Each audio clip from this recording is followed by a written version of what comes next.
Wellman TV. Bobby Aguilar. Kabanata 321.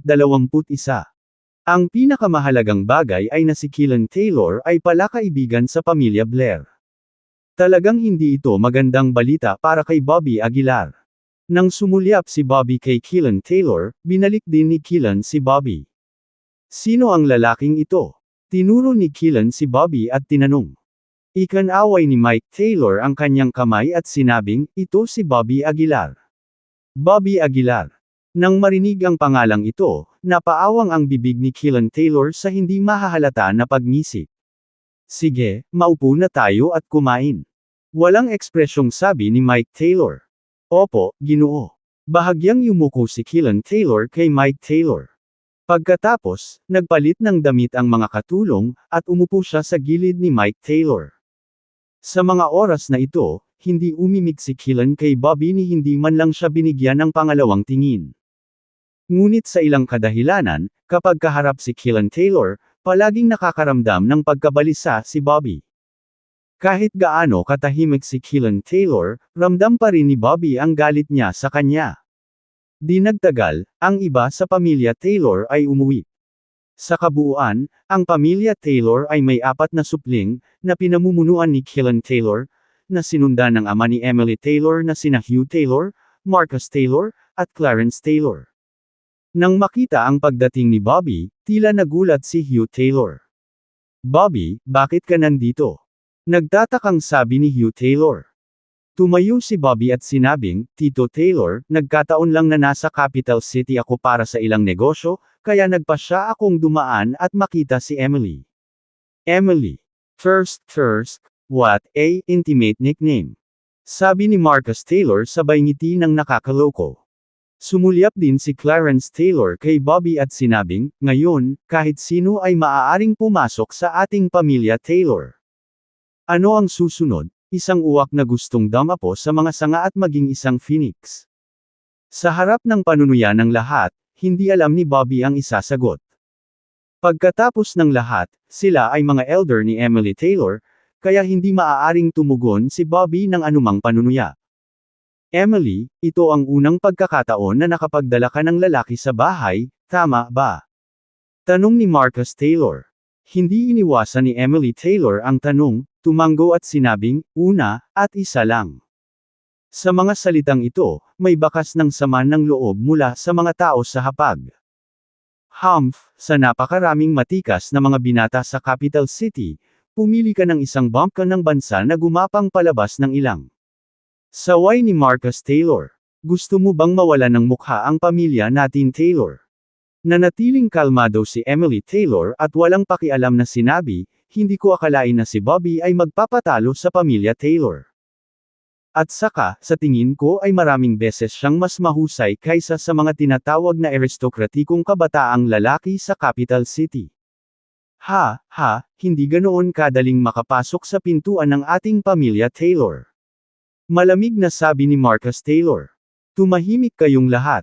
Sa puntong ito, biglang sumigaw si Mike Taylor. Kung ayaw mong kumain, ilagay mo ang iyong chopsticks at umalis ka.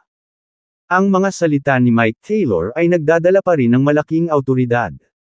Nang magsalita siya ay tumahimik na ang mesa. Walang ibang nang-ahas na magsabi ng isa pang salita. Hindi maiwasang isipin ni Bobby sa kanyang sarili na ang sitwasyon sa pamilya Taylor ay mas komplikado kaysa sa kanyang inaakala. Sa ilang salita lamang, malinaw na ang katayuan ni Dwayne Taylor sa pamilya ay hindi mataas, at walang kumpara kay Keelan Taylor. At ang dalawa pang kapatid ay tila handang pumanig kay Keelan Taylor. Mukhang tama si Kato Cain, naisip ni Bobby sa sarili. Busog na ako. Sa ilang sandali, ibinaba ni Keelan Taylor ang kanyang mga chopstick. Inayos niya ang kanyang damit at tumayo para umalis. Busog na rin ako. Hindi na lang ako makakain. Kasunod ni Keelan Taylor, tumayo si Marcus Taylor. Clarence, kumakain ka pa ba? Tapos, casual na tanong ni Marcus Taylor. Umiling si Clarence Taylor at sinabing, may mga bagay akong dapat harapin, kaya hindi ako kakain. Kumain ka kung gusto mo, o huwag kumain kung ayaw mo. Kakain tayo. Malamig na ngumuso si Mike Taylor. Maliban kay Hugh Taylor, ang mga kapatid ng pamilya Taylor ay tumayo at umalis, dumiretso sa labas ng bahay. Sa sandaling ito, napagtanto ni Bobby na ang magkapatid ay hindi nakatira dito ngunit may kani-kanilang mga tirahan. Gayunpaman, kailangan nilang pumunta sa estate ng pamilya Taylor para sa hapunan araw-araw, ayon sa mga panuntunang itinakda ni Mike Taylor. Pagkaalis nila, tumawa si Mike Taylor at sinabing, "Huwag mo silang pansinin, Bobby, ituloy mo ang pagkain." Tumango si Bobby at sinabing, "Salamat, Mr. Taylor." Sa kabila ng kanyang mga sinabi, nakaramdam si Bobby ng kaunting presyon sa kanyang puso. Nang makita ang kalagayan ng mga miyembro ng pamilya Taylor sa kanya, alam ni Bobby kung gaano kahirap pakasalan si Emily. Nang makitang galit si Bobby, bumulong si Emily, "Huwag kang mag-alala sa kanila. Kung tutuusin, ako ang magpapakasal sa'yo, hindi sila." Sa sinabi ni Emily, sobrang relaxed ang mukha ni Bobby. Tumingin siya kay Emily at bumulong, "Hindi ko hahayaang isakripisyo mo ang ugnayan ng pamilya mo para sa akin." Naniniwala si Bobby na tatanggapin siya ng pamilya Taylor balang araw. Pagkatapos ng hapunan, kinawayan ni Mike Taylor ang kanyang kamay at sinabing, "Bobby, halika, samahan mo ako sa isa pang 2 round ng chess." "Sige." Tumayo si Bobby at sinundan si Mike Taylor sa ikalawang palapag. Naglalaro ang dalawa mula madaling araw hanggang sumapit ang takip silim. Sumilip si Bobby sa bintana at sinabing, "Mr. Taylor, gabi na, kailangan ko nang bumalik." Ngumiti si Mike Taylor at sinabing, "Gusto mo bang magpalipas ng gabi?" Nagmamadaling iwinagayway ni Bobby ang kanyang kamay at sinabing, "Hindi, isa sa alang-alang ko ito sa ibang pagkakataon." "Sige," hindi iginiit ni Mike Taylor. "Emily, samahan mo si Bobby sa paglabas niya," bilin ni Mike Taylor. Lumabas sina Bobby at Emily sa villa ng pamilya Taylor. Naglalakad sa tahimik na landas ng estate ng pamilya Taylor, ang isip ni Bobby ay napuno ng mga iniisip. "Ano ang iniisip mo?" Napakurap si Emily at nagtanong. Ngumiti si Bobby at umiling, sinabing, "Wala. Huwag masyadong mag-isip. Magpakatoto ka." Nagtiptoed si Emily at bahagyang tinapik si Bobby sa ulo. Hindi nagtagal, narating na ng dalawa ang pasukan ng estate ng pamilya Taylor. Huminto si Emily at hinawakan ang sulok ng kanyang damit, bumulong, "Ihahatid na kita rito." Nilingan ni Bobby si Emily at nag-aatubili na sinabi, "Sana makasama kita sa lahat ng oras." "Ako rin." Naningkit ang mga mata ni Emily. Sa ilalim ng kalangitan sa gabi, nag-usap ang dalawa tungkol sa kainosentehan na hindi nararapat sa kanilang edad. Ang oras, na parang para sa kanila, ay tumigil sa sandaling ito. Maya-maya, tuluyang binitawan ni Bobby ang kamay ni Emily. "Hihintayin kita." Habang nakatingin sila sa mata ng isa't isa, bumulong si Emily. "Salamat sa pagtitiwala sa akin," taos-pusong sabi ni Bobby. Gaano man ito kahirap, hanggat kaharap niya si Emily, nadama ni Bobby na ang lahat ng mga paghihirap ay hindi gaanong mahalaga. Ngayong gabi na, hindi na nagtagal si Bobby at tumalikod na para umalis. Sa paglalakad ng ilang daang metro, sa wakas ay narating ni Bobby ang pangunahing kalsada sa labas ng manor. Sa puntong ito, napansin ni Bobby ang isang Land Rover Range Rover na nakaparada sa hindi kalayuan. Bagamat mukhang ordinaryo ang kotse, nadama pa rin ni Bobby ang hindi maipaliwanag na pakiramdam ng pang-aapi. Oo naman. Habang papalapit si Bobby sa sasakyan ay bumukas ang mga ilaw nito. Tapos may lumabas na 2 lalaki sa sasakyan at hamarang sa dinadaanan ni Bobby. Kabanata 322. Dahan-daang bumaba ang bintana ng kotse, at lumitaw ang matipuno at pambihirang lalaki, sumenyas kay Bobby Aguilar. Ang lalaking ito ay walang iba kundi si Keelan Taylor. Hinawakan niya ang isang tabako sa kanyang kamay at sinabing casual, "Pumasok ka at mag-usap tayo." Hindi nagulat si Bobby. Nahulaan na niya na hahanapin siya ni Keelan. Walang sabi-sabing tumalikod si Bobby at sumakay sa kotse. Pagkapasok ay mabilis na yumandar ang sasakyan sa di kalayuan. Magalang na tanong ni Bobby, "Mr. Taylor, ano ang maipaglilingkod ko sa iyo?" Nagpabuga si Killen ng smoke ring at malamig na sinabi, may lakas ka ng loob na habulin ang isang miyembro ng aking pamilya Taylor. Nahulaan ni Bobby kung ano ang kinukuha ni Killen, kaya't ngumiti siya, Mr. Taylor, ang paghabol kay Emily Taylor ay karapatan ko. Tama. Sa tingin mo ba ang isang tulad mo ay karapat-dapat sa ganoong karapatan? Malamig na sabi ni Killen. Mahinahong sumagot si Bobby, naniniwala ako na hindi dapat magkaroon ng anumang pagkakaiba sa katayuan sa pagitan ng mga tao, at sa palagay ko ay may parehong pananaw si Miss Taylor.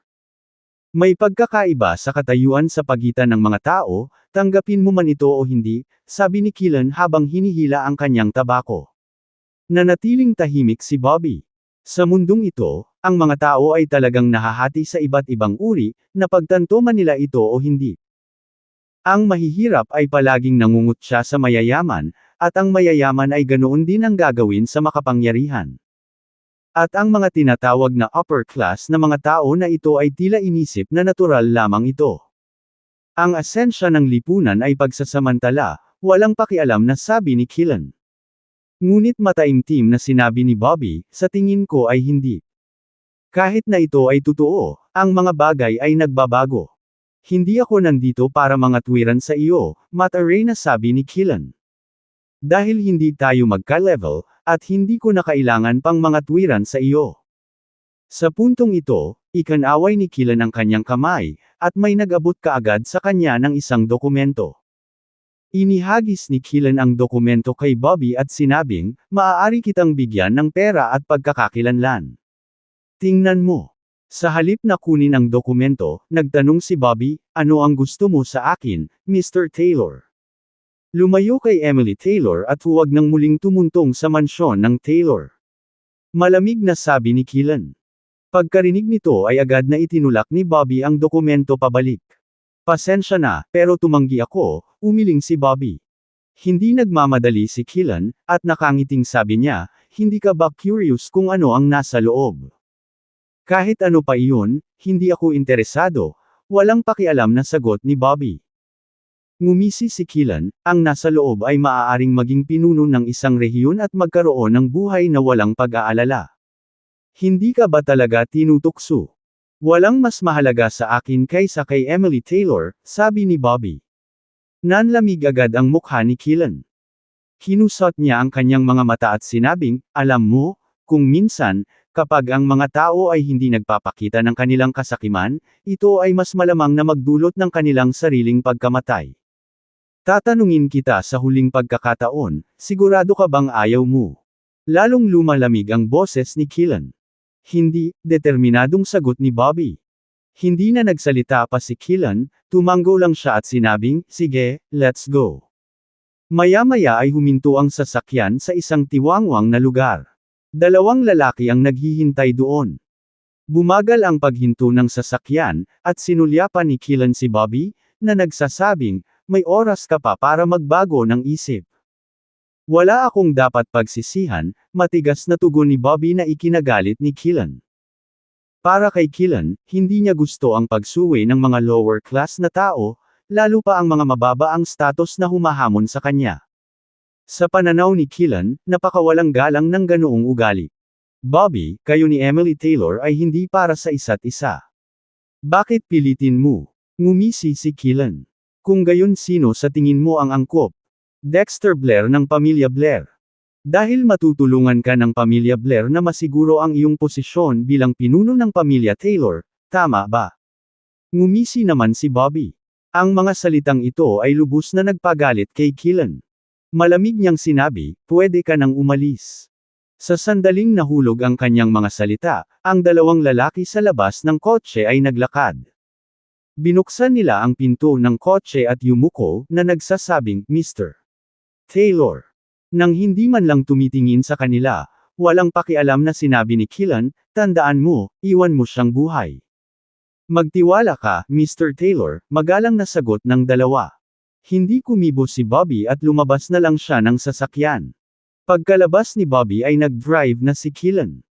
Ang paligid ay malungkot at malamig, na may madilim na kalangitan at malakas na hangin, isang perpektong lugar para sa isang pagpatay. Ang dalawang lalaki ay tumingin kay Bobby at malamig na sinabi, "Huwag kang mag-alala, gagawin namin ang iyong sakit na pinakamaliit hanggat maaari." Nang matapos silang magsalita ay inabot ng dalawang lalaki si Bobby. Apat na palad, sa napakabilis na bilis, diretsyong nakatutok sa dantian ni Bobby. Klang! Mariing hinawakan ng mga palad ang dantian ni Bobby. Gayunpaman, ang inaasahang eksena ng pagpunit ng laman at pagbuga ng dugo ay hindi sumunod. Sa halip, nanginginig ang kanilang mga daliri sa sakit. "Mukhang hindi ako kilala ni Killen," walang emosyong sabi ni Bobby habang nakatingin sa dalawang assassin. Nagkaroon ng masamang pakiramdam ang dalawa at dali-daling humiwalay. Malamig na tiningnan sila ni Bobby at sinabing, "Dalawang Grandmaster ng 3rd rank, hindi ba humihingi lang ito ng kamatayan?" Ang pamilyang Taylor ay may kontrol sa hindi mabilang na pinakamataas na antas ng mga Grandmaster, at maaari pang magpakilos ng mga nilalang na lampas sa antas ng Grandmaster. Ngunit ang mga pumatay na pinadala ni Killen ay dalawang walang kwentang lalaki. Ito ay walang kulang sa isang biro. Ngayon na siguro ang huling beses na magtatrabaho ka para kay Killen Taylor, walang awa si Bobby sa kanyang puso. Siya ay humakbang pasulong, at isang gintong liwanag ang agad na nagpapaliwanag sa kalangitan. Flop! Flop! Relvo malulutong na tunog, at ang mga kamao ni Bobby ay tumusok sa kanilang dibdib. Sa pagdaragdag ng kanyang superhuman strength, ang pisikal na kapangyarihan ni Bobby ay tumaas ng sari-sari. Ang dalawang Grandmaster na ito ay hindi katugma para sa kanya. Matapos patayin ang dalawang assassin, gumalaw ang palad ni Bobby, at isang espiritual na apoy ang agad na bumagsak sa kanilang mga katawan. Ilang minuto lang ay nawala na ang dalawang bangkay ng walang bakas. Hindi naman nagmamadaling umalis si Bobby. Nag-iisa siyang nakatayo sa mapanglo na lugar, walang emosyon ang kanyang mukha. "Taylor family," bulong ni Bobby. Napagtanto niya na ang kanyang kalaban ay hindi lang si Dexter Blair, ngunit marahil ang lahat ng nangungunang maharlikang pamilya. Matagal nang pinag-isa ng mga dibisyon ng klase ang pinakamataas na antas ng mga aristokratikong pamilyang ito. Isang kampo. Maaari silang mag-away sa kanilang sarili, ngunit hinding-hindi papayag ang sinuman na tumawid sa mga hangganan ng kanilang klase. Kabanata 323. Tumalikod si Bobby Aguilar at bumalik sa hotel. Bagamat ang Choiseul Battle Zone ay nag-ayos ng tirahan, ang nakagawiang malungkot na sina Bobby Aguilar at Edward Green ay nakahanap ng isang hotel ng mag-isa. "Ginoo Aguilar, kumusta ang pamilya Taylor? Engaged na ba kayo ni Miss Taylor?" Nakangiting tanong ni Edward Green pagkapasok nila sa kwarto. Pinanengkita ni Bobby Aguilar si Edward Green at sinabing, "Isipin mo ang sarili mong negosyo, matulog ka na lang. Humph, hindi mo man lang sasabihin sa akin. Nakita ko na maganda ang pakikitungo ni Miss Taylor sa iyo. Siguradong lihim kayong nagpakasal." Ungol ni Edward Green. Hindi siya pinansin ni Bobby Aguilar, nakaupo na naka-cross-legged sa kama at nahuhulog sa malalim na pag-iisip. Mula sa naghihingalong aura sa noo ni Mike Taylor, malamang na hindi siya makatagal kahit kalahating taon. Ano kaya ang gagawin ni Emily Taylor? Dahil sa apurahang timeline, naramdaman ni Bobby Aguilar ang matinding pressure, kaya nawalan siya ng mood na matulog. Noong gabing iyon, sa halip na matulog, pinili ni Bobby Aguilar na kunin ang mga halamang gamot at pinuin ang pill. Sapat na ang ilang halamang gamot para mapainom ni Bobby Aguilar ang ilang vitality-enhancing pills. Sa paglipas ng gabi, matagumpay na napainom ni Bobby Aguilar ang 3 vitality-enhancing pills. Ngunit hindi siya nagmamadaling kunin ang mga ito, dahil may matinding laban ngayon. Alas 8 ng umaga, dumating si Bobby Aguilar sa Capital City Battle Zone sa tamang oras. Si Commander Wood at ang iba pa ay naghihintay na sa stands, habang si Zane Avery ay nasa training field, pinagalitan ang mga miyembro ng team. Dumiretso si Bobby Aguilar sa tabi ni Commander Wood at naupo, pagkatapos ay nagtanong, "Commander Wood, kumusta ang sitwasyon?" Nang makita si Bobby Aguilar, napuno ng hindi maipaliwanag na pananabik ang mukha ni Commander Wood. Malakas niyang tinapik ang balikat ni Bobby Aguilar at sinabing, "Bobby, malaki ang naiambag mo sa pagkakataong ito. Parehong 79 ang score namin at ang Capital City Battle Zone. Nasecure na natin ang pangalawang pwesto. Tell me, anong reward ang gusto mo? Mag-a-apply ako sa'yo. Pera. O isang posisyon? Tanong ni Commander Wood. Nag-isip sandali si Bobby Aguilar at sinabing, kung gusto mo talaga akong gantimpalaan, maaari mo ba akong bigyan ng mga halamang gamot? Mas mabuti ang mga may epektong panggamot sa loob ng 1,000 taon. Nang marinig ito, biglang bumagsak ang mukha ni Commander Wood. Hinaplos niya ang kanyang baba at sinabing, wala kaming maraming halamang gamot sa battle zone, ngunit matutulungan kitang magtanong tungkol dito. Tumango si Bobby Aguilar at sinabing, Commander Wood, mayroon kang malawak na network ng mga koneksyon. Ang matulungan akong malaman ay sapat na. Sige, walang problema. Tumango si Commander Wood. Nga pala, ngayon ang araw na haharap tayo sa Capital City Battle Zone. Manalo man tayo o hindi, kailangan nating bigyan ng sapat na mukha si Commander Burke, maintindihan mo. Paalala ni Commander Wood. Sige. Sumang-ayon si Bobby Aguilar. Pagkatapos, naglakad si Bobby Aguilar patungo sa training field. Agad na sumigaw ang mga miyembro ng Dragon Tiger team na nakakita kay Bobby Aguilar. Pagbati, Instructor Aguilar. Ikanaway ni Bobby Aguilar ang kanyang kamay at tumingin sa lahat, sinabing, isa lang ang kailangan ko para sa Dragon Tiger team, manalo, hindi matalo. Kahit sino ang kalaban, o kung ano ang pinanggalingan nila, dapat nating subukan ang lahat para talunin sila. Oo. Sabay-sabay na umungal ang mga miyembro ng Dragon Tiger team. Tumango si Bobby Aguilar bilang kasiyahan nang bigla siyang hilahin ni Zane Avery. Bobby, dapat sinabi sa iyo ni Commander Wood na ngayon ay maaari lamang tayong matalo, hindi manalo, nakasimangot si Zane Avery. Sumulyap si Bobby Aguilar kay Zane Avery at sinabing, hindi maganda ang memorya ko, nakalimutan ko na iyon. Bobby, Commander Wood, siya. Tama na, mananagot ako sa anumang kahihinatnan ng mag-isa. Pinutol ni Bobby Aguilar ang sinabi ni Zane Avery at tinapik siya sa balikat. Nang makita ito, hindi na nagsalita si Zane Avery. Gayunpaman, hindi rin siya masyadong nag-aalala. Iyon ay dahil ang taong namumuno sa koponan sa Capital City Battle Zone ay ang disipulo ni Ignacio Burke. Sinasabing personal na sinanay ni Ignacio Burke ang 24 na disipulo, na ngayon ay naglilingkod sa iba't ibang lugar ng labanan.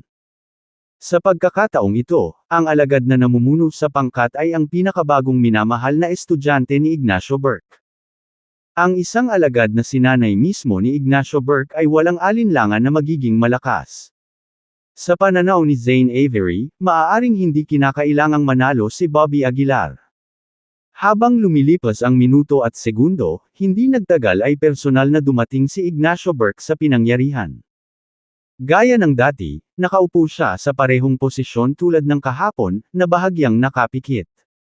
Kasabay ng pagdating ni Ignacio Burke, nagsimula ang huling tunggalian. Tumayo ang host sa entablado at sumigaw, ngayon na ang final round ng ating taunang kompetisyon. Shuttle Battle Zone laban sa Capital City Battle Zone. Please welcome both team members. Pagkatapos ng malakas na sigaw, dumating ang magkabilang panig sa gitna ng training ground sa gitna ng marilag na musika. Tumayo si Bobby Aguilar at matamang tinitigan ang mga miyembro ng magkabilang koponan. Ang agwat sa pagitan ng mga kakayahan ng mga miyembro ng parehong koponan ay hindi makabuluhan. Sa katunayan, tila medyo mas malakas ang Dragon Tiger team. Opisyal na magsisimula ang finals. Bulalas ng host. Pagkatapos ng sigaw, sinimulan ng magkabilang panig ang kanilang malapitang labanan. Ang tuloy-tuloy na mga ingay, tulad ng tunog ng mga banggaan ng metal, ay pumuno sa hangin. Ang parehong mga koponan ay nagtataglay ng pambihirang lakas sa pakikipaglaban, at ang kanilang kapanapanabik na mga laban ay agad na nakaakit ng hindi mabilang na mga mata. Maging si Ignacio Burke ay nagmulat ng kanyang mga mata upang panoorin ang eksena. Boom! Sa malakas na ingay, may natamba sa training ground.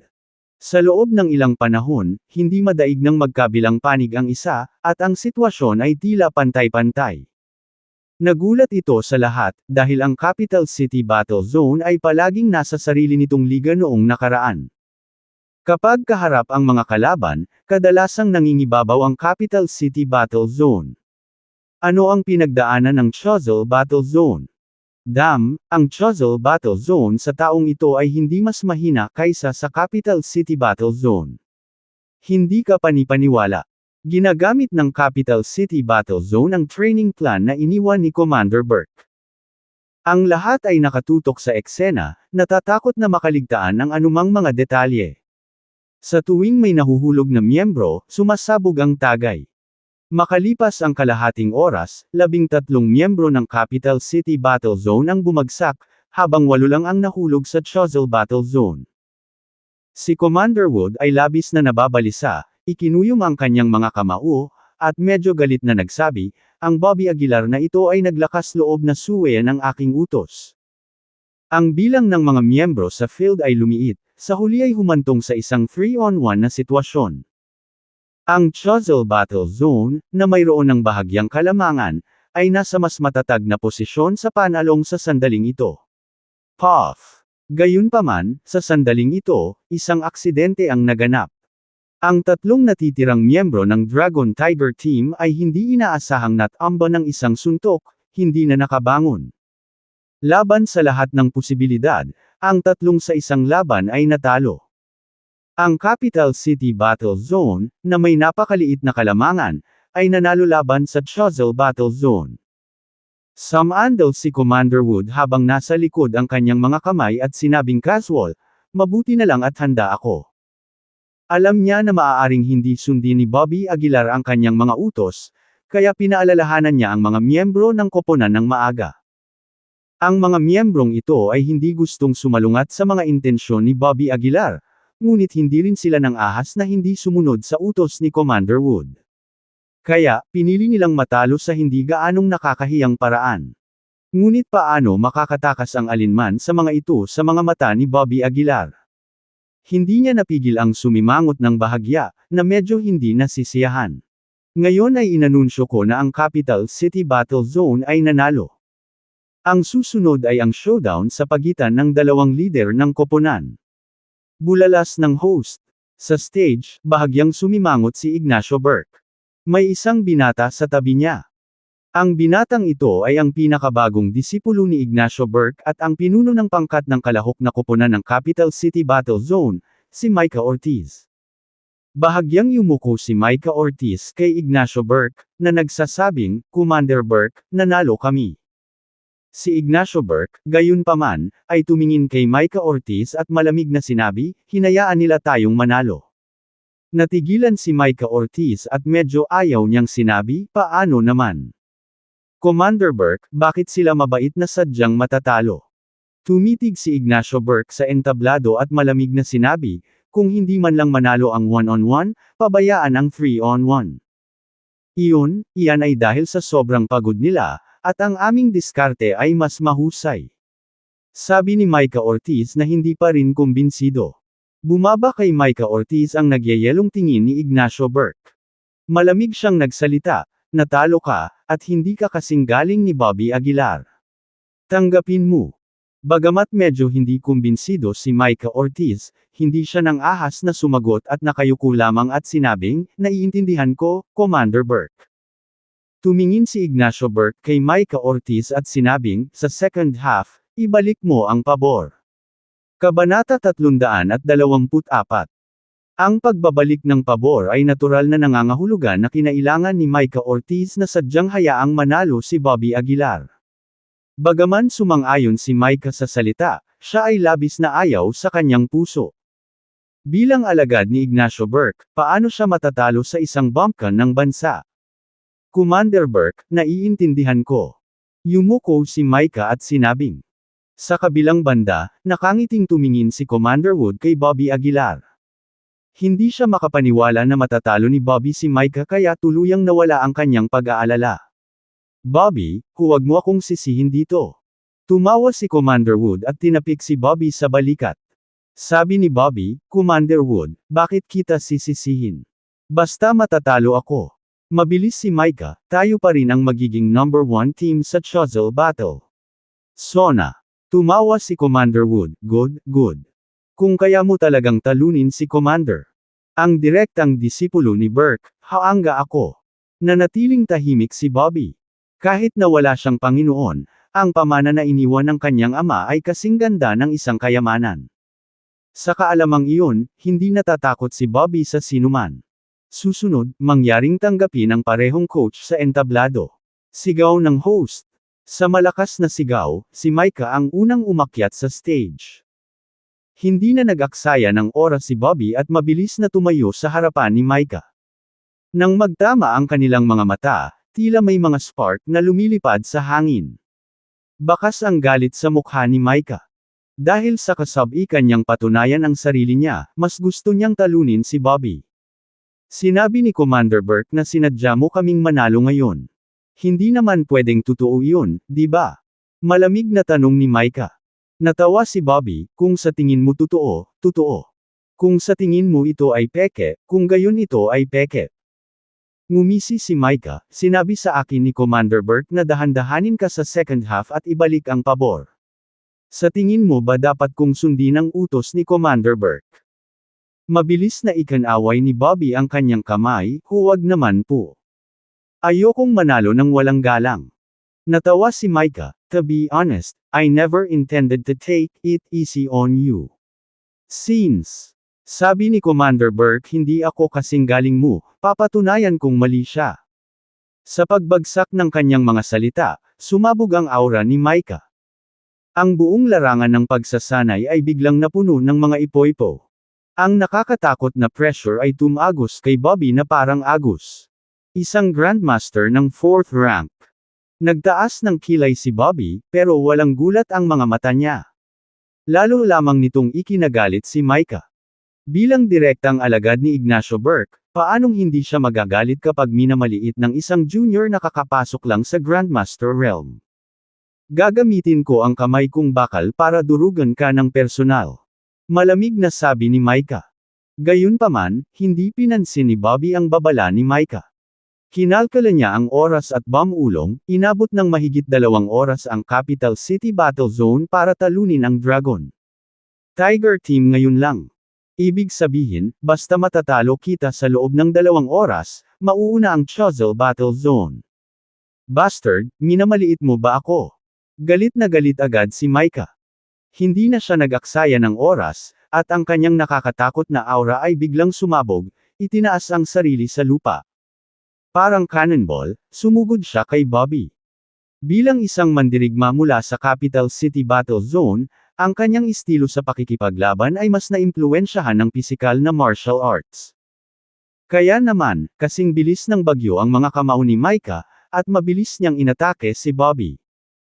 Gumalaw si Bobby na parang maliksi na ibon, umiiwas sa pagitan ng mga puwang ng mga suntok ni Micah. Iniwasan niya ang bawat suntok ng may perpektong timing. Ang nakakasilaw na mga taktika sa labanan ay nakakuha sa kanya ng tagay mula sa karamihan. Ang lahat ay nanunood sa labanan na ito, hindi gustong makaligtaan ang anumang detalye. Sa isang kisap mata, daan-daang suntok ang ibinato ni Micah, ngunit napakababa ng kanyang hit rate, at ang kanyang mga pag-atake ay halos hindi nag-iwan ng marka kay Bobby. Pinandilatan ni Micah si Bobby at sinabing, ang magagawa mo lang ay umiwas.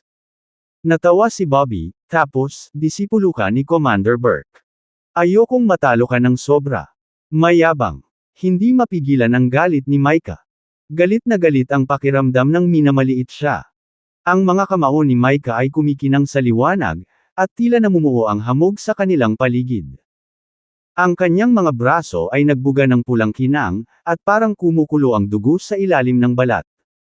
Ang inner strength ay sumangga na. Bahagyang nagulat si Bobby. Anong uri ng kapangyarihan ang maaaring gawing fog ang inner strength na nakapalibot sa kanyang mga braso? Mamatay.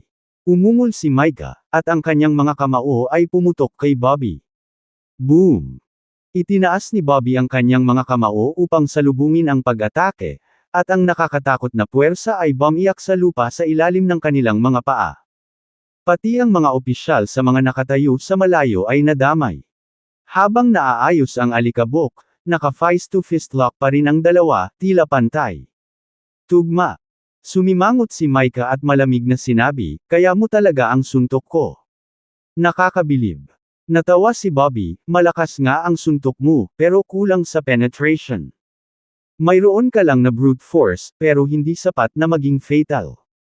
Kapag nahaharap sa isang mahirap na kalaban, mararamdaman mong wala kang magawa.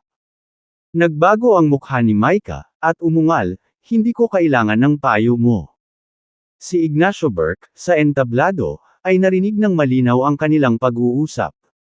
Dahan-dahan siyang tumayo at bumulong ng ilang salita, natulo si Micah. Hindi na kailangang manood pa. Pagkatapos magsalita, tumalikod si Ignacio Burke at umalis ng hindi lumilingon. Napansin ito ni Commander Wood at nagbago ang kanyang mukha. Bumulong siya. Hindi kayang magalit si Commander Burke, di ba? Hindi napansin ni Micah ang pag-alis ni Ignacio. Pinandilatan niya si Bobby at galit na sinabi, anong karapatan mong turuan ako? Pagkatapos magsalita, ang mga kamao ni Micah ay lumundag muli ng lakas. Halos buong lakas niya, hinampas niya si Bobby. Sa isang iglap, ang kanyang mga kamao ay tila pumutok sa hangin, halos mapunit ang damit ni Bobby. Hindi umiwas si Bobby, at muling sinalubong ang pag-atake. Wala pa ring kinalabasan ang ikalawang salpukan ng kamao. Umiling si Bobby at sinabing, ganyan pa rin ang problema. Kahit na ang iyong puwersa ay mahusay, hindi ito nakamamatay, at ang iyong pagtagos ay halos hindi umiiral. Nagtakip ng ngipin si Micah at sinabing, madali ka namang magsalita. Parang ang galing mo. Kung may kakayahan ka, ipakita mo sa akin ang suntok mo. Tumango si Bobby, yun nga ang sinadya ko. Bantayan mong mabuti, Commander Ortiz. Pagkatapos magsalita, humakbang si Bobby, nakasandal ang kanyang katawan, at pagkatapos ay naghagis siya ng isang malakas na suntok. Ang tila walang palamuting suntok na ito ay napuno ng mapangwasak na kapangyarihan. Tumama sa buong katawan ni Micah ang puwersa na maaaring makabasag ng anuman sa daraanan nito. Ang nakakatakot na hangin ng kamao ay nagpalipad sa buhangin at humampas sa kalapit na buhok. Pakiramdam ni Micah ay parang mapupunit na ang mukha niya sa tindi ng suntok. Gayunpaman, ang suntok na ito sa huli ay tumigil sa harap mismo ng mukha ni Micah at hindi dumapo sa kanya. Nakikita mo ba? Ito ang kombinasyon ng penetration at power. Ibinaba ni Bobby ang kanyang kamao at naglakad palayo. Kabanata 325. Napalunok ng laway si Micah Ortiz, kitang-kita na ang mga butil ng pawi sa kanyang mukha ay sumangga ng nakakakilabot na hangin ng kamao. Nakakatakot na suntok, nang hina ang katawan ni Micah, halos bumagsak sa lupa. Wala siyang pag-aalinlangan na kung ang suntok na ito ay dumapo sa kanyang katawan, kahit hindi siya nito ikinamatay, ito ay makakabasag ng kanyang mga buto. Nawala ko. Sa sandaling ito, kusang loob na tinanggap ni Bobby Aguilar ang pagkatalo at lumabas ng entablado. Nagkagulo ang mga manunood. Pare-parehas lang sila kanina, bakit bigla siyang pumayag? Karamihan sa mga nanunood sa eksena ay hindi nakakaintindi ng martial arts, kaya hindi sila sigurado kung sino ang nanalo o natalo sa dalawa. Umubo ang host, na nagpahayag, dahil inamin ni Coach Aguilar ang pagkatalo, ang kampyon sa taong ito ay kabilang sa maghintay. Akmang ia-announce na ng host ang resulta, biglang sumigaw si Micah Ortiz. Sumugod siya sa entablado, hinawakan ang mikropono at malamig na sinabi, ako ang natalo. Bobby, salamat sa pagpapakita ng awa, at salamat sa iyong paggabay. Matapos iwanan ang mga salitang ito, tumalikod si Micah at umalis. Bagamat ayaw tanggapin ni Micah ang pagkatalo, hindi ibig sabihin na hindi niya ito kayang tanggapin. Mas gugustuhin niyang hindi magkaroon ng ganoong tagumpay. Pinagmasdan ni Bobby Aguilar ang umaatres na figure ni Micah Ortiz, malalim ang iniisip. Kaya, ang kampyon ngayong taon ay kabilang sa Chuzzle Battle Zone. Sigaw ng host. Kumukulo ang eksena, na maraming tao ang bumati kay Commander Wood. Hindi maganda ang mukha ni Commander Wood, at tila natatakot pa nga siya na sisihin siya ni Ignacio Burke. Pagkababa ni Bobby Aguilar sa entablado, si Commander Wood ay hamarang sa karamihan at tumakbo sa tabi ni Bobby. Bobby, di ba sabi ko sa'yo, second place lang tayo. Galit na sabi ni Commander Wood. Nagkibit-balikat si Bobby, pumayag na ako, pero pinilit ng host na ibigay sa akin ang championship. Ano ang magagawa ko? Ikaw, si Commander Wood ay biglang nawalan ng sasabihin. Well, ang Capital City Battle Zone ay palaging numero 1, at si Micah Ortiz ay personal na alagad ni Ignacio Burke. Sa pagkapanalo mo sa kanya, sinampal mo ang mukha ni Ignacio Burke. Sabi ni Commander Wood na may pag-aalalang ekspresyon. Hindi akalain ni Bobby na ganoon kaseryoso ito. Ngumiti siya at sinabing, dahil si Ignacio Burke ay iginagalang bilang Diyos ng digmaan, paano siya magiging napakakitid ng pag-iisip? Commander Wood, sa tingin ko ay nag-o-overthink ka. Bumantong hininga si Commander Wood, sana nga. Dahil dito, nakakita rin ng isyu si Bobby. Ang mga taong tulad ni Commander Wood ay maaaring mas nag-aalala tungkol sa iba pang mga bagay. Ang lahat ay tila gumaganap ng iba't ibang mga tungkulin, pagiging magalang sa kanilang nakatataas at nangingibabaw sa kanilang mga nasasakupan. Nang matapos ang kompetisyon, kinuha ni Commander Wood si Bobby para sabay na tanggapin ang trepeo. Bagaman ang trepeo ay hindi gawa sa anumang mahalagang material, ito ay kumakatawan sa karangalan. Walang sino man ang makakapag-isip na ang Choiseul Battle Zone ay magbabago mula sa huling lugar patungo sa pagtatalo sa Capital City Battle Zone. Pagkatapos umalis sa Capital City Battle Zone, lahat ay handa nang umalis. Maya-maya lang, nagjogging si Micah Ortiz na may sinusukat na hakbang. Pagbati, Commander Wood. Nagsulot muna si Micah kay Commander Wood. Pagkatapos, lumingon si Micah kay Bobby Aguilar at sinabing, gusto kang makita ng ating Commander Burke. Gusto niya akong makita. Medyo nagulat si Bobby. Tumango si Micah, please. Tumango si Bobby, sumunod kay Micah sa isang sasakyan. Si Ignacio Burke ay hindi nakaupo sa kotse ngunit nakatayo sa harap nito, tahimik na naghihintay. Pagbati, Commander Burke.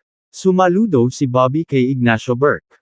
Tumingin si Ignacio Burke kay Bobby nang may paghanga at sinabi. Unexpected talaga ang performance mo ngayon. Maaari ko bang malaman kung sino ang iyong amo? Umiling si Bobby, wala akong master. Nagliwanag ang mga mata ni Ignacio Burke at nagtanong, talaga? Hindi ako mangangahas na manlinlang. Confident na sagot ni Bobby. Bahagyang tumango si Ignacio Burke at sinabing, may naiisip ako, gusto kitang kunin bilang alagad ko.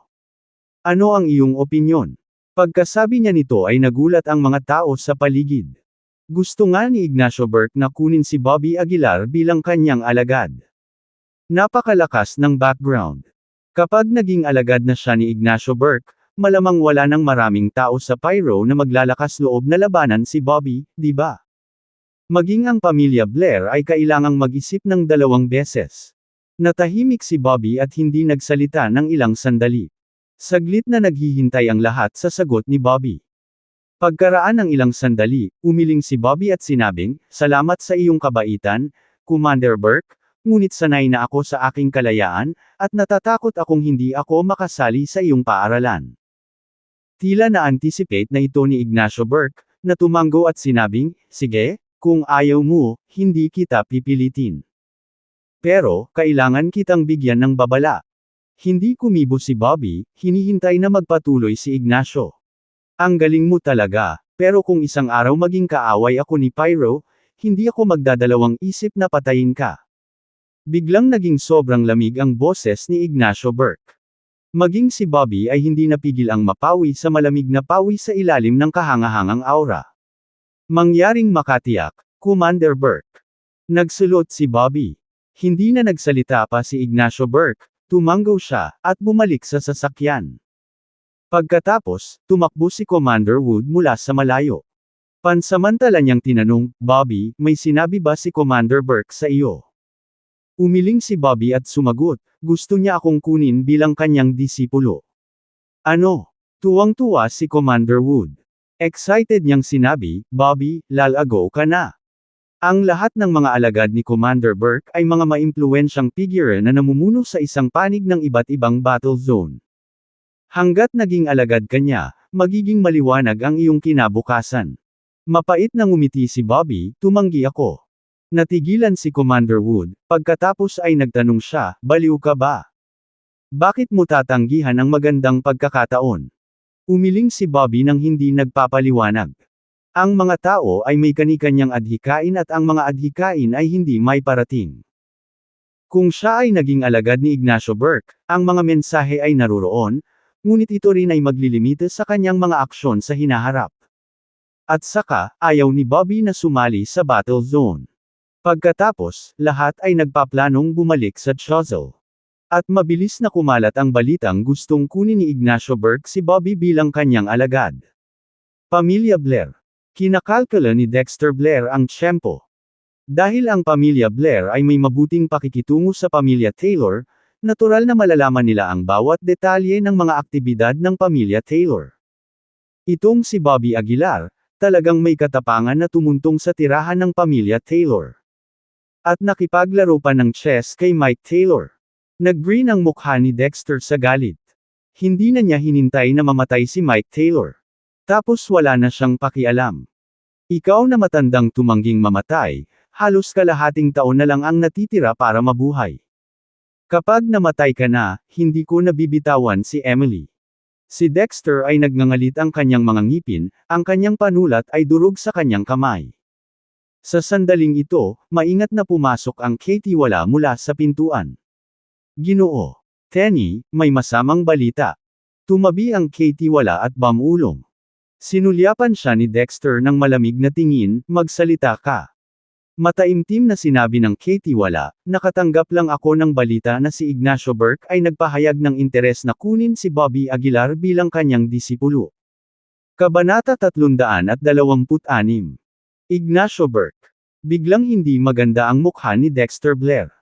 Kung talagang naging alagad ni Ignacio Burke si Bobby Aguilar, kakailanganin ng kaunting pagsisikap para mahawakan siya. Oo, ngunit tila tumanggi si Bobby Aguilar, patuloy ng Katie wala. Bahagyang kumunat ang noo ni Dexter Blair, hindi napigil ang mapangiti, tumanggi talaga siya. Hindi ko akalain na may moment of rejection si Ignacio Burke, haha. Ang tagapangasiwa ay hindi kasing optimistiko ni Dexter Blair, seryoso niyang sinabi, bata.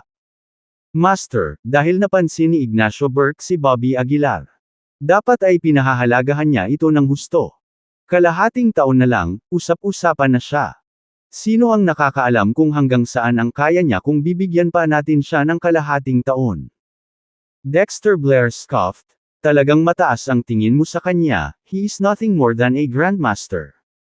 Sa palagay mo ba ay makakaakyat siya ng ilang antas sa loob ng kalahating taon? Mataimtim na sinabi ng Katie wala, kahit na, kung pupunta si Ignacio Burke upang protektahan siya. Protektahan siya. Hindi napigilan ni Dexter Blair ang pagtawa. Si Bobby Aguilar ay naghamon sa publiko sa media, na nagsasabing siya ang magpapasya kung sino ang mananalo at matatalo sa kalahating taon. Hayagan bang protektahan ni Ignacio Burke ang isang tao? Biglang natauhan ang Katie wala at hindi napigil ang tumawa, hindi ko inaasahan. Bobby Aguilar na maghukay ng hukay para sa kanyang sarili. Pinaikit ni Dexter Blair ang kanyang mga mata at sinabing, ang pinakamagulo ngayon ay hindi si Ignacio Burke, kundi si Mike Taylor. Hanggat nabubuhay siya, hindi ako comfortable. Sa presensya ni Mike Taylor, hindi maglalakas loob si Dexter Blair na hamanin ang autoridad ng pamilya Taylor. Maghintay ka lang kapag namatay ka, lalapastanganan ko ang iyong pinakamamahal na apo sa harap mismo ng iyong puntod. Isang bakas ng lamig ang sumilay sa mga mata ni Dexter Blair. Sinundan ni Bobby Aguilar ang Choiseul Battle Zone sa paglalakbay pauwi. Matapos maranasan ang pakikipag-usap sa pamilya Taylor, ang panggigipit kay Bobby Aguilar ay tumaas ng husto. Ang kagyat na sensasyon ay nagtulak sa kanya na huwag magpahinga. Noong una, binalak ni Bobby Aguilar na dumiretso sa Divine Alchemist Pavilion, ngunit ngayon na wala pang kalahating buwan mula sa bagong taon, hindi ito ang pinakamagandang oras upang pumunta sa Divine Alchemist Pavilion. Pagkatapos mag-isip, nagpasya si Bobby Aguilar na pumunta sa Divine Alchemist Pavilion pagkatapos ng bagong taon. Pagkarating sa Choiseul, humiwalay si Bobby Aguilar kay Commander Wood at umalis sa Choiseul Battle Zone. Pagdating niya sa bahay, tumawag si William Richardson para tanungin ang sitwasyon. Nang malaman niya na nauna ang Choiseul Battle Zone, natuwa si William Richardson. Bobby Aguilar, nakakagulat ka. Tuwang-tuwang sabi ni William Richardson sa telepono. Sa puntong ito, ang boses ni Claire Richardson ay dumating sa telepono. Sumigaw siya sa telepono, Bobby Aguilar, kailan ka pupunta sa bahay namin para maglaro? Pinagalitan ni William Richardson, go go go, umalis ka dito. Natuwa si Bobby Aguilar ngunit ang tanging nasabi niya sa telepono ay, we'll see when the time comes. Binago ni William Richardson ang paksa. Sabi niya, Bobby Aguilar, saan ka pupunta para sa bagong taon? Sa pagbanggit sa paksang ito, hindi mapigilan ni Bobby Aguilar na malungkot. Sa panahon ng kasiyahan, higit na namimiss ng isa ang kanyang mga kamag-anak. Karaniwang ginugugol ni Bobby Aguilar ang kanyang bagong taon sa tahanan ng pamilyang Johnson. Ngayon, hiwalay na siya kay Sylvia Johnson at nakaramdam siya ng kalungkutan. Bumantong hininga si Bobby Aguilar at sinabing, babalik ako sa River City, kung saan ako ipinanganak. Sabi ni William Richardson, bakit hindi ka pumunta sa bahay ko? Oo, pumunta sa aming bahay para sa bagong taon. Tuwang-tuwang sabi ni Claire Richardson. Umiling si Bobby Aguilar at sinabing, dapat akong bumalik sa River City, mahigit 20 taon na akong nanirahan doon. Nang makita ito, hindi iginiit ni William Richardson. Pagkatapos ibaba ang tawag, nagayos si Bobby Aguilar at naghanda para bumalik sa River City. Edward Green, uuwi ka na ba? Tanong ni Bobby Aguilar. Umiling si Edward Green at sinabing, ilang taon na akong hindi bumabalik. Kung gayon, isama mo ang iyong kapatid na babae at bumalik sa akin sa River City. Sabi ni Bobby Aguilar. Tumango si Edward Green bilang pagsang-ayon. Pagkatapos, nag-impake silang tatlo ng kanilang mga gamit at tumungo sa River City. Humigit kumulang 10 araw ang natitira bago ang bagong taon, at ang River City ay mayroon ng kapaligiran ng bagong taon. Maraming tao na nagtatrabaho sa labas ang unti-unting nakauwi. Mukhang nagiging masigla ang River City. Si Bobby Aguilar ay nagmaneho pabalik sa Longview Community. Pagpasok pa lang nila sa gate ng komunidad, tinuro ni Edward Green ang labas at sinabing, Mr. Aguilar, di ba dati mong asawa yan? Pagtingin niya, nakita niya si Sylvia Johnson. Sa sandaling ito, napapaligiran siya ng 4 o 5 binata. Sa pakikinig, narinig ni Bobby Aguilar ang mga kabataang ito na tumuturo kay Sylvia Johnson at nagmumura. Kailan mo ba kami babayaran? Kung hindi mo kami mabayaran kaagad, itatapon ka namin sa tapahan. Mga Ginoo, wala akong pera ngayon. Maaari ba kitang bayaran sa loob ng ilang araw? Nagmamakaawa si Sylvia Johnson. Itinaas ng binata ang kanyang paa at sinipa si Sylvia sa tiyan, hinawakan ang kanyang buhok, at sinabing, sa ilang araw. Ilang araw na ba? Nang masaksihan ang eksenang ito, hindi nagpakita ng anumang emosyon si Bobby Aguilar sa kanyang mukha. Noon lang, nakita ni Sylvia si Bobby na nakatayo doon. Desperado siyang nagpumiglas na makalayo at mabilis na tumakbo kay Bobby. Bobby, iligtas mo ako, pakiusap.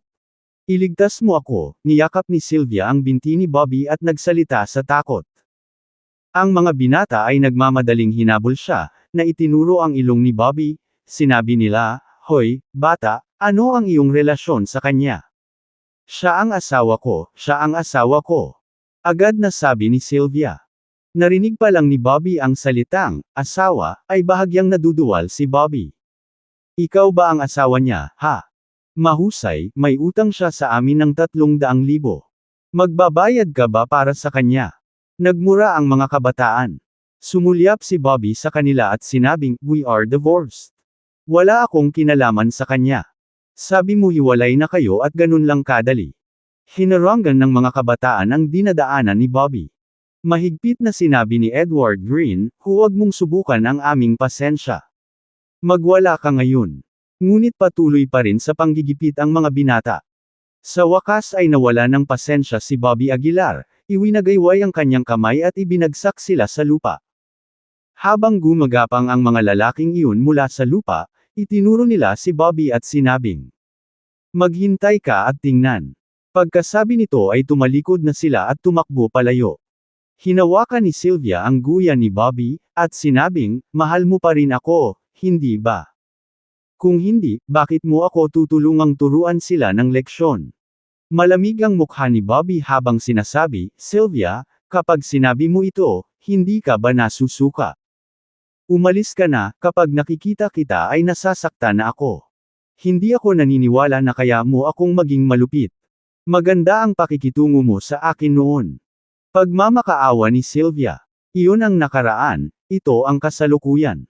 Malamig na sabi ni Bobby Aguilar. Kaagad pagkatapos, iniutos ni Bobby, Edward Green, paalisin mo siya. Oo, Mr. Aguilar. Agad na humakbang si Edward Green, hinawakan ang braso ni Sylvia, at inihagis ito palabas. Malakas na bumagsak sa lupa si Sylvia na may mainit na dugong umaagos mula sa kanyang ilong. Ngunit hindi lumingon si Bobby Aguilar nang umalis siya. Sa mga sumunod na araw, bihirang lumabas ng bahay si Bobby. Buong araw siyang nasa bahay, naglilinang man o nagtitinda ng mga gayuma. Sa isang kisap mata, malapit na ang Chinese New Year. Hindi alam ng marami ang pagbabalik ni Bobby. Ang malaking villa ay tila malungkot at malungkot. Nang malapit nang gugulin ni Bobby ang bagong taon sa ganitong paraan, bumalik si Edward Green na tuwang-tuwa. Siya beamed at sinabi, "Mr. Aguilar, nagpareserba ako ng hapunan sa bisperas ng bagong taon. Gabi na, umalis na tayo." Hapunan sa bisperas ng bagong taon. Bahagyang nagulat si Bobby. Sinabi ni Edward Green, "Ito ay bagong taon ng Chino, dapat itong ipagdiwang sa estilo." Sa panahon ngayon, mahilig mag-book ng mga hotel para sa selebrasyon ng mga mayayaman, di ba? Tara na at magpakasawa sa kasiyahan. Saglit na nag-isip si Bobby, pagkatapos ay tumanggo bilang pagsang-ayon, "Sige." So, nag-drive sila papunta sa isang hotel. Sa sandaling ito, ang pasukan ng hotel ay puno ng mga sasakyan, marami ang may mga plaka sa labas ng bayan. Dinala ni Edward Green si Bobby Aguilar sa front desk at pagkatapos ay sinabi, "Ang pangalan ko. Edward Green. Nakapag-book na ako ng table 3. Mangyaring maghintay ng ilang sandali." Tiningnan ng receptionist ang kanyang computer. Itinaas niya ang kanyang ulo nang may paghingi ng tawad at sinabi, "Sir, pasensya na po, pero occupied na po ang inyong mesa." Nagulat si Edward Green at nagmamadaling sinabi, "Akin na raw ang table 3, binayaran ko pa nga." Awkward na sinabi ng receptionist, "Pero, may mga tao na sa table na iyon. Ano ang nangyayari?" Sa puntong ito, isang lalaking nakasuot ng maayos ang lumapit. Nang makita ang lalaking ito, agad na sinabi ng receptionist, "Manager, sinabi ng ginoong ito na nagpabook siya ng table 3, ngunit may mga tao na doon." Kinaweyan ng manager ang kanyang kamay at sinabing, "Ako na ang bahala dito." Pagkasabi nito, lumapit siya kina Bobby at Edward Green, at bahagyang ngumiti, "Sir, humihingi ako ng paumanhin. Occupied talaga ang table mo. Upang mabayaran ka, handang i-refund ng aming hotel ang iyong deposito ng 2 beses. Ano ang nararamdaman mo tungkol dyan? I screw ang refund mo. Sino ang nangangailangan ng iyong petty cash?" Galit na wika ni Edward Green. "Nagpareserba ako 10 araw na nakalipas, at ngayon sasabihin mo sa akin na occupied ito." Kabanata 327. Umiling ang manager at sinabing, "Pasensya na, kasalanan talaga namin." Kumunot ang noo ni Bobby Aguilar, at aalis na sana kasama si Edward Green nang tahimik na bumulong ang waiter sa likod nila. "Just save you some face, kailangan ba talaga naming ispell it na some big shot took your seats?" Kahit napakahina ng boses ay umabot pa rin ito sa tenga ni Bobby. Nanlamig ang kanyang mukha, at mahinang sinabi, "Anong klaseng big shot? Tawagan mo sila at tingnan ko." Nang marinig ito, bahagyang nagbago ang mukha ng manager. Nagmamadali niyang paliwanag, wala namang big shot, puro kalokohan ang sinasabi niya. Huwag mo na itong pansinin. Pagkatapos ay ipakita sa akin ang listahan ng reserbasyon. Malamig na sabi ni Bobby. Nang makita ito, naiinip na rin ang manager. He said in a unfriendly tone, I'm giving you a way out, bakit hindi ka marunong kumuha? Fine, sasabihin ko sa iyo, may umupo sa iyong upuan, paano ito? Ikaw bastos. Biglang nagalit si Edward Green at hinawakan ang kwelyo ng manager. Ngumisi ang manager, ang tao ay isang malaking boss mula sa Shiglan City at nagustuhan niya ang iyong mga upuan. Kung hindi ka kumbinsido, ibalik mo sila. Ano ang silbi ng pagiging agresibo sa akin?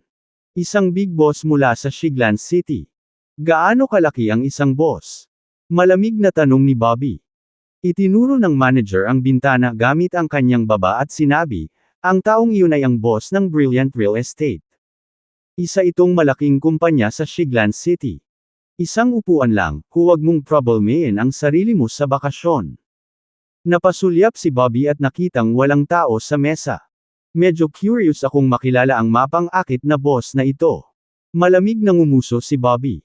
Tapos kinuha niya si Edward Green at pinaupo sa table 3. Manager, ano? Ano ang dapat nating gawin ngayon? Tanong ng waiter na nakakunot ang noo. Kinaweyan ng manager ang kanyang kamay at sinabing, Anyway, naihatid na namin ang mensahe. Ang iba ay nasa kanila na. Bumantong hininga ang waiter, sobrang sobra-sobra ang kanilang sarili. Tingnan natin kung ano ang gagawin nila kapag dumating ang mga taong iyon. Si Bobby Aguilar at Edward Green ay nakaupo sa mesa, tahimik na naghihintay.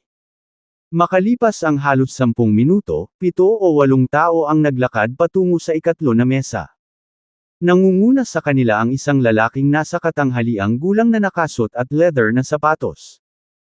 Nakasuot siya ng lahat ng damit na taga-disenyo, na may Vacheron Constantine sa kanyang palso, na nagpapahiwatig ng kanyang hindi pangkaraniwang pagkakakilanlan.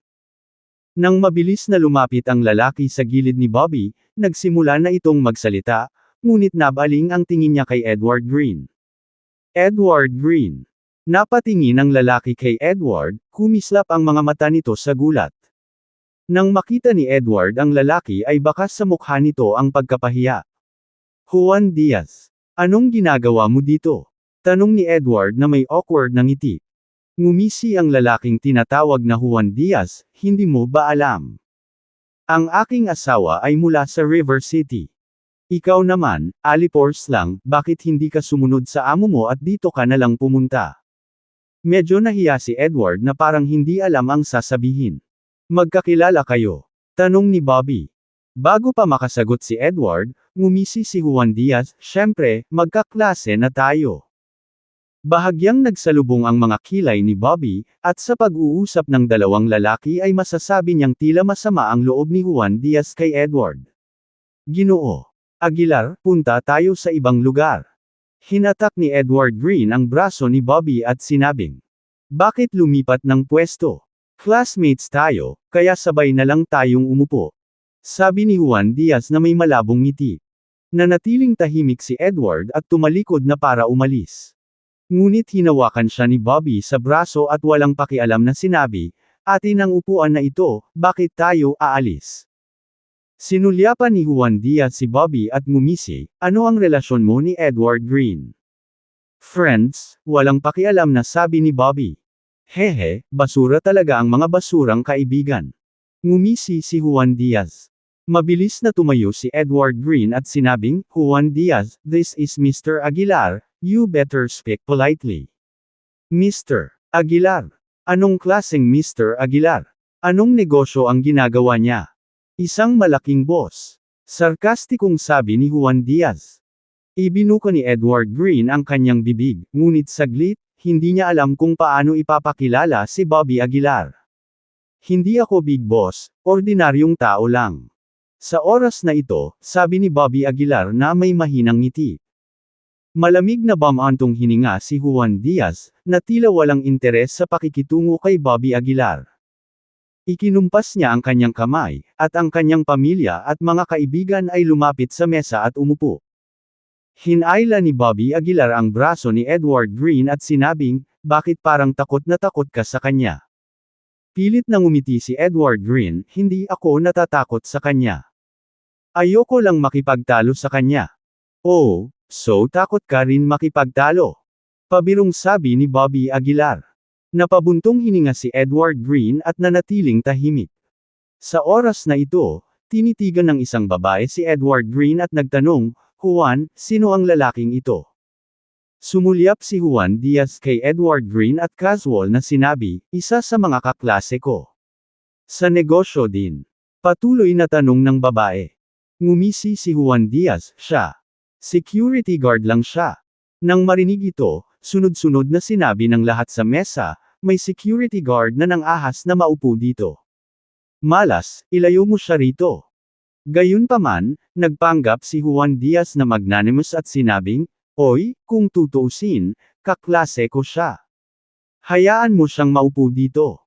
Ang pag-uusap sa pagitan ng dalawang panig ay hindi maiiwasang nagpalungkot kay Bobby Aguilar. Malamig niyang tinignan si Juan Diaz at sinabing, "I wonder what kind of business is Mr. Diaz?"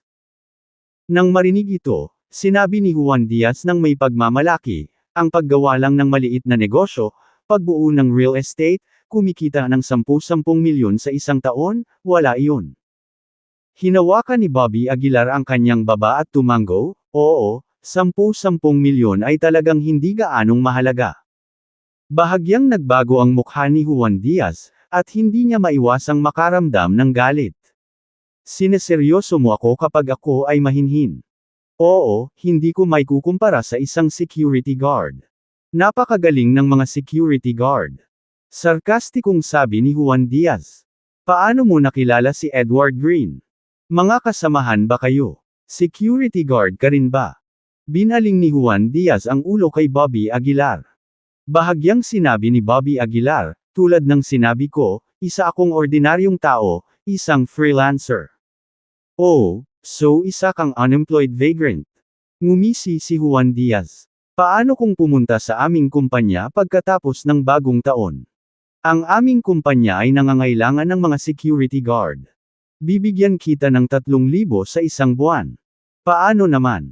Ngumisi si Juan Diaz. Sa pagkakataong ito, pinagalitan ni Edward Green, "Juan Diaz, tama na. Si Mr. Aguilar ay hindi isang taong maihahambing natin." "Humph! Anong yabang?" Malamig na umungol si Juan Diaz. Hindi nag-abalang makipagtalo si Bobby Aguilar kay Juan Diaz, na nakakita ng napakaraming nourish na tulad niya. Lumipas ang oras sa minuto, at sa isang kisap mata, 10:00 na ng gabi. Natapos na ang hapunan sa bisperas ng bagong taon, at medyo tahimik ang mga tao. Sa sandaling ito, may biglang pumasok sa hotel na may dalang masaganang regalo. Dumiretso siya sa table ni Bobby Aguilar at saka tumingin kay Juan Diaz. "Ginoo Diaz, manigong bagong taon. Naghanda ako ng munting regalo para sa iyo. Kailangan mong tanggapin." Tumayo ang lalaki sa harap ni Juan Diaz, nagsasalita ng magalang. Napatingin si Juan Diaz kay Bobby Aguilar ng may pagmamalaki, pagkatapos ay ikinaway ang kanyang kamay, "Bakit ka nagbibigay ng mga regalo? Masyado kang magalang. Dapat. Mr. Diaz, kakailanganin ko ang tulong mo pagkatapos ng bagong taon." Napangiti ng nakakaloko ang lalaki. Kinawean ni Juan Diaz ang kanyang kamay at sinabing, "Okay, I got it. Maaari kang pumunta." Pagkaalis ng lalaki, matagumpay na tiningnan ni Juan Diaz si Bobby Aguilar at sarkastikong sinabi, "Sabi ni Edward Green na mahalaga ka. Bakit walang dumating para bumisita sa iyo ng bagong taon sa bagong taon? Siguro hindi pa oras." Casual na sabi ni Bobby Aguilar. Napatingin siya sa orasan sa dingding at naisip, dapat dumating sina Conrad Schroeder at Ray Walters para bisitahin ako sa bagong taon. Kabanata 328. Pagkarinig nito, humagalpak ng tawa si Juan Diaz, "Hindi pa oras. 10:00 na ng gabi. Pupunta ba sila pagkatapos ng hating gabi? Hindi nag-abalang makipagtalo si Bobby Aguilar kay Juan Diaz, kaya wala siyang sinabi. Pagkatapos noon, sunod-sunod na ang pagdating sa hotel. Ang mga taong ito ay nakasuot ng marangya at mataas ang katayuan. At halos lahat sila ay dumating para kay Juan Diaz. Ginoo Diaz, ako ay mula sa Sunrise Real Estate. Nagdala ako ng maliit na regalo para sa iyo. Mangyaring tanggapin ito. Ginoo Diaz, taga Cloud Enterprises ako. Kakailanganin ko ang tulong mo pagkatapos ng bagong taon. Ginoo Diaz. Dahil sa dami ng taong dumarating para magbigay ng kanilang mga pagbati sa bagong taon, lalo pang naging mahiyain si Juan Diaz. Talagang nakipagkasundo ang pamilya namin.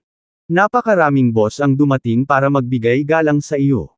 Hindi napigilan ng mga kamag-anak ni Juan Diaz na kantahin ang kanyang mga papuri. Oo, si Juan talaga ang pinaka may kakayahan sa aming pamilya. Napakaswerte mo na nagkaroon ka ng napakabuting asawa. Hearing all the compliments, Juan Diaz casually replied, sila ay ilang maliliit na bosses, not worth mentioning. Pagkatapos ng bagong taon, pinaplano naming makipagtulungan kay Conrad Schroeder. Or basahin ang pinakabagong mga chapters sa N.O.E. Albon. Copper Meter. Conrad Schroeder. Sino yan? Tanong ng isang tao. Napangiti ng mahina si Juan Diaz, si Conrad Schroeder ay isang malaking shot mula sa Shiglan City. Hindi kalabisan kung tawagin siyang pinakamayamang tao sa Chozel. Si Juan Diaz ay hindi isang martial artist at walang alam tungkol sa tunay na lakas ni Conrad Schroeder, ngunit alam niyang napakayaman niya. Marunong talaga si Juan kung paano makipagtulungan sa pinakamayamang tao ni Chozel. Naniniwala ako na hindi magtatagal bago malalampasan ni Juan itong Conrad Schroeder. Humalaklak si Juan Diaz, I wouldn't dare say that, but Conrad and I are old acquaintances. Nagplano pa siyang pumunta para bisitahin ako sa bagong taon, pero tumanggi ako. Nang marinig ni Bobby Aguilar ang pagyayabang ni Juan Diaz, hindi napigilan ni Bobby Aguilar ang pagtawa.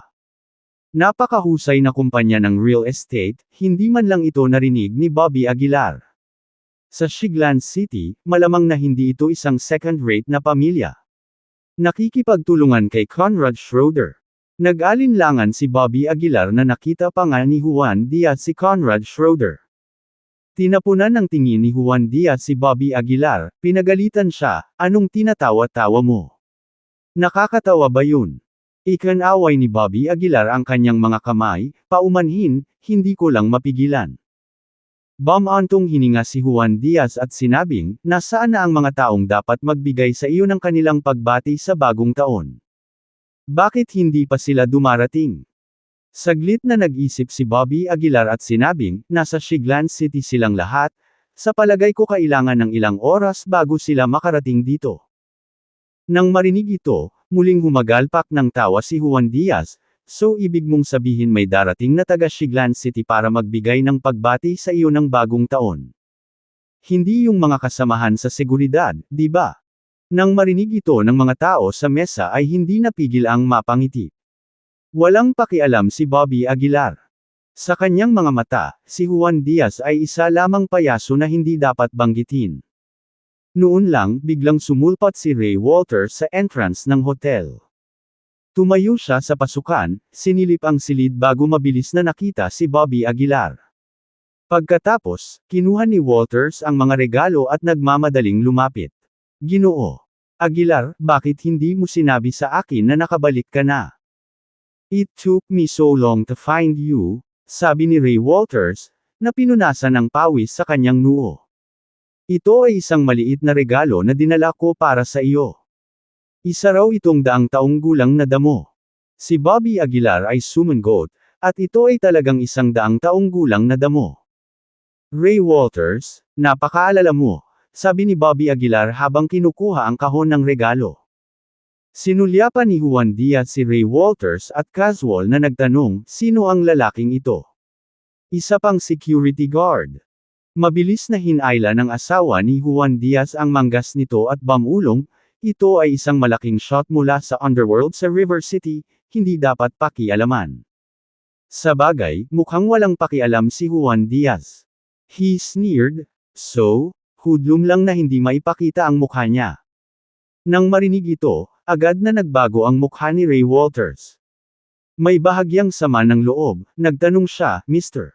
Aguilar, sino ang lalaking ito? Kaibigan mo. Nagkibit balikat si Bobby Aguilar, boss siya ng isang malaking kumpanya sa Shiglan City, hindi namin kayang masaktan siya.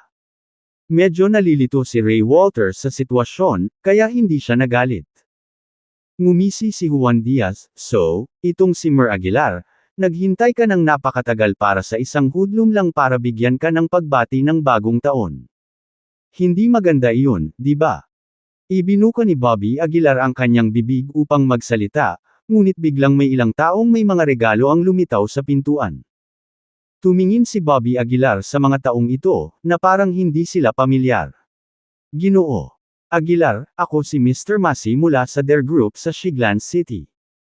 Noon pa man ay gusto na kitang bisitahin, ngunit natakot ako na wala kang oras. Ako si Philip Perez mula sa Goldford Technology sa Shiglan City. Tawagin mo na lang akong Philip. Ginoo Aguilar, ako si Ruben mula sa Rooney Group. Lalo akong dumating upang magbayad ng isang bago taon na pagbati sa iyo. Nang marinig ang pagpapakilala, bahagyang nagbago ang mukha ni Juan Diaz. Ang mga kumpanyang ito ay kilalang kilala, at sa Shiglan City, sila ay mga big shot. Ginoo Aguilar, ako ang sekretarya ni Kioli. Masyado kasi siyang abala para pumunta, kaya pinakiusapan niya akong kamustahin ka sa ngalan niya. Sa sandaling iyon, magalang na sabi ng isang binata na nakasuot ng Chinese jacket. Nang marinig ito, biglang naging pangit ang mukha ni Juan Diaz. Ang sekretarya ni Kioli. Dumating talaga siya para mag-New Year's greetings kay Bobby Aguilar. Imposible. Ito ay ganap na imposible. Dapat silang mga artista na tinanggap ng batang ito. Napaisip si Juan Diaz sa sarili. Bago pa man makapagsalita si Juan Diaz, lumitaw si Conrad Schroeder sa pintuan. Lumapit siya kay Bobby Aguilar, mukhang pagod sa paglalakbay at sinabing, Mr. Aguilar, bakit hindi ka nanatili sa Shiglan City para sa bagong taon? Maraming tao ang nag-iisip tungkol sa iyo. Ngumiti si Bobby Aguilar, ang River City ay ang aking bayan kung tutuusin. Sa puntong ito, itinuro ni Bobby Aguilar si Juan Diaz at casual na nagtanong, sabi ng batang ito ay makikipagtulungan siya sa iyo. Kilala mo ba siya? Sumulyap si Conrad Schroeder kay Juan Diaz at kumunat ang noo, sino ka? Walang tiyagang sumagot si Juan Diaz, ako dapat ang nagtatanong niyan sa iyo. Si Bobby Aguilar, kalahating nakangiti, kalahating seryoso, ay nagsabi, di ba sabi mo gusto mong makipagtulungan kay Conrad Schroeder? Nandito lang siya at hindi mo man lang siya nakikilala. Kabanata 329. Bahagyang nagbago ang mukha ni Juan Diaz, tumingin siya kay Conrad Schroeder sa harap niya at kumunat ang noo, ikaw si Conrad Schroeder. Anong kalokohan? Bagamat hindi personal na kilala ni Juan Diaz si Conrad Schroeder, nakita niya ito sa iba't ibang channel bilang isang sikat na figure sa Shiglan City. Si Conrad Schroeder, sa kanyang impresyon, ay hindi ganito ang hitsura. Grupo lang pala ng mga artista. Kinumpirma ni Juan Diaz ang kanyang iniisip. Tumayo siya at itinuro si Bobby Aguilar, sinabing, ang ganda mo, ha?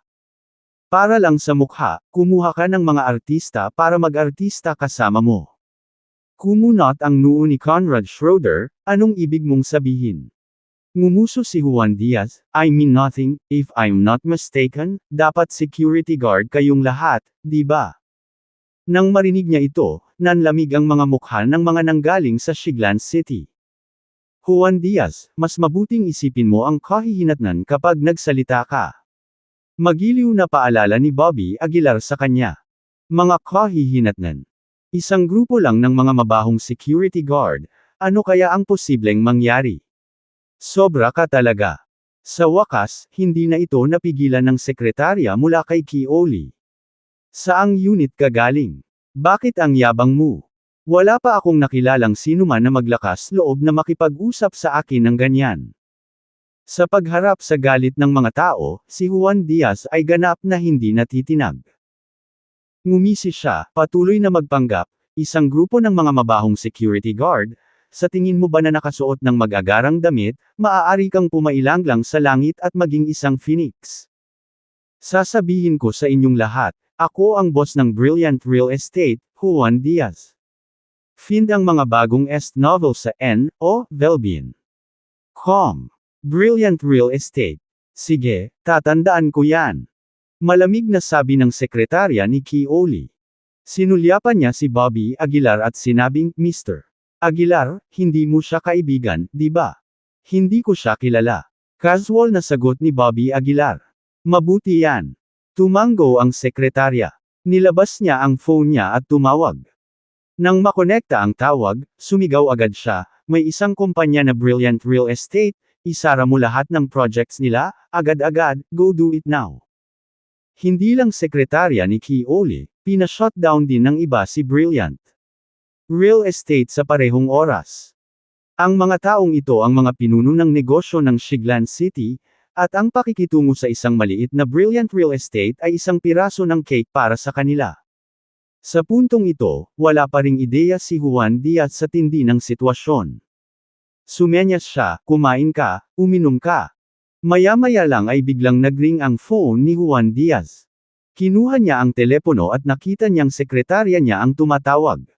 Hinawakan ni Juan Diaz ang telepono at sinabi sa sarili, calling me so late for New Year's greetings.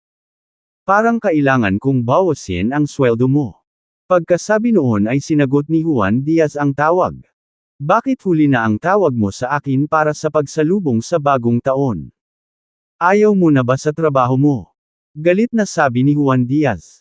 Gayunpaman, tila medyo balisa ang kanyang sekretarya, Mr. Diaz, may nangyaring masama. Anong nangyari? Kumunot ang noo ni Juan Diaz. Nagmamadaling nagsalita ang sekretarya, so, bigla kaming nakatanggap ng tawag mula sa probinsya, pinahinto nila lahat ng projects ng kumpanya namin.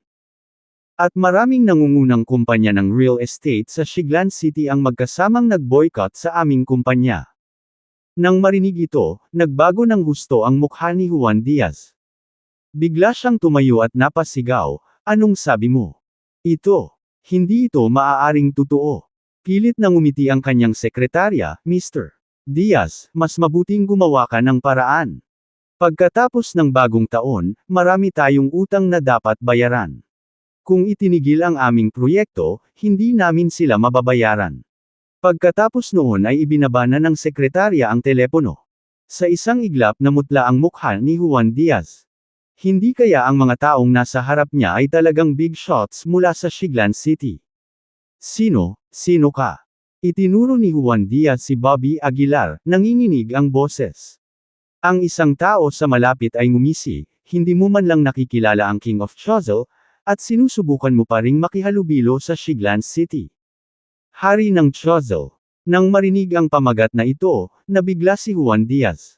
Ang tatlong salitang ito, ang hari ng Chozel, ay ibinulong sa buong Shiglan City. At ang hindi mabilang na mga alamat tungkol sa kanya. Ikaw ang hari ng Chozel. Nagpanik si Juan Diaz.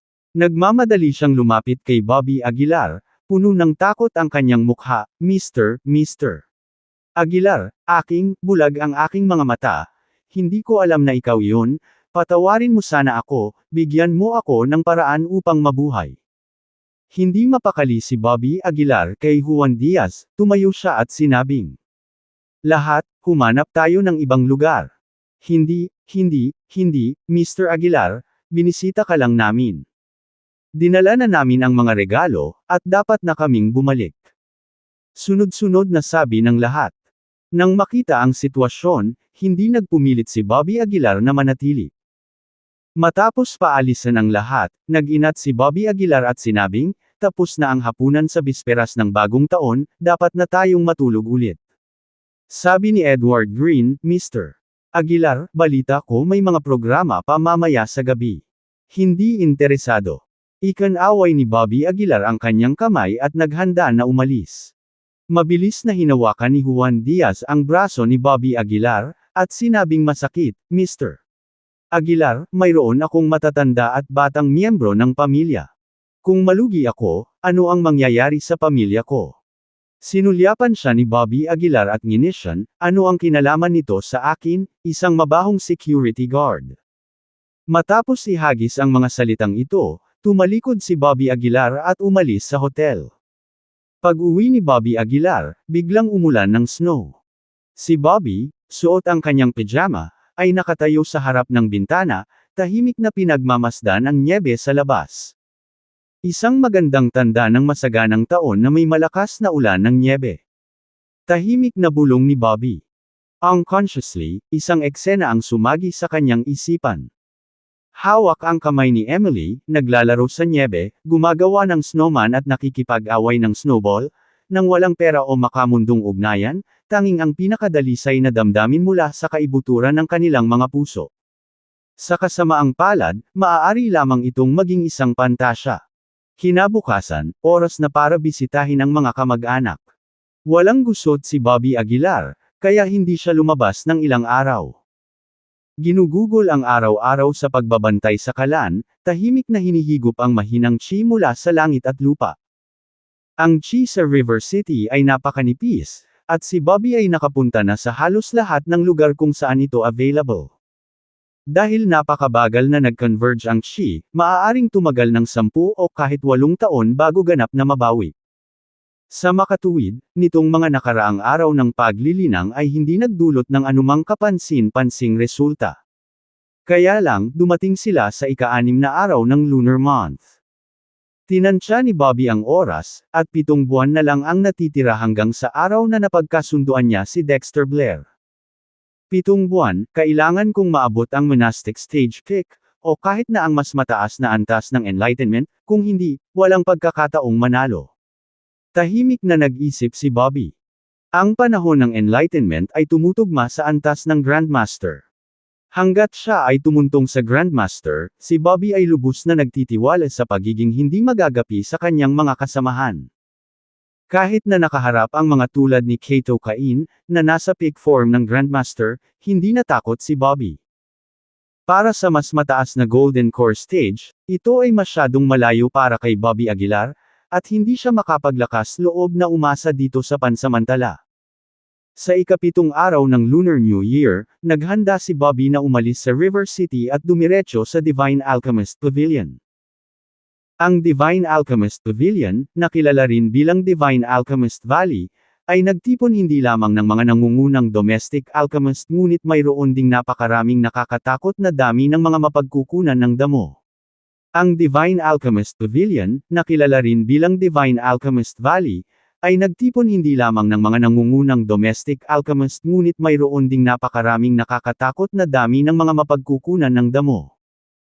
Kahit na ang mga nangungunang aristokratikong pamilya sa mundo ay humingi ng tulong mula sa banal. Alchemist Pavilion. Kabanata 330. Ito ang katayuan sa lipunan ng mga kasanayang medikal. Si Bobby Aguilar ay may dalawang intensyon sa pagpunta sa Divine Alchemist Valley sa pagkakataong ito. Una, upang makahanap ng isang malakas na background at mga mapagkukunan upang mapabuti ang kanyang bilis ng paglilinang. Pangalawa, upang makahanap ng isang dissenting artifact para sa pagpino ng gamot. Noong araw na iyon, nagmaneho si Bobby Aguilar kasama si Edward Green patungo sa Divine Alchemist Pavilion. Ang Divine Alchemist Pavilion ay matatagpuan sa River Town, katabi ng Peach Blossom City. Bagamat isa lamang itong maliit na bayan, ang presensya ng Divine Alchemist Pavilion ay nagdala ng walang katapusang daloy ng mga bisita bawat taon. Nagresulta ito sa isang umuunlad na ekonomiya sa River Town, na nagdadala ng malaking halaga ng kita bawat taon. Mabilis na lumipad sina Bobby Aguilar at Edward Green sa airport malapit sa River Town. Pagkatapos, sumakay ang dalawa ng taxi papuntang River Town.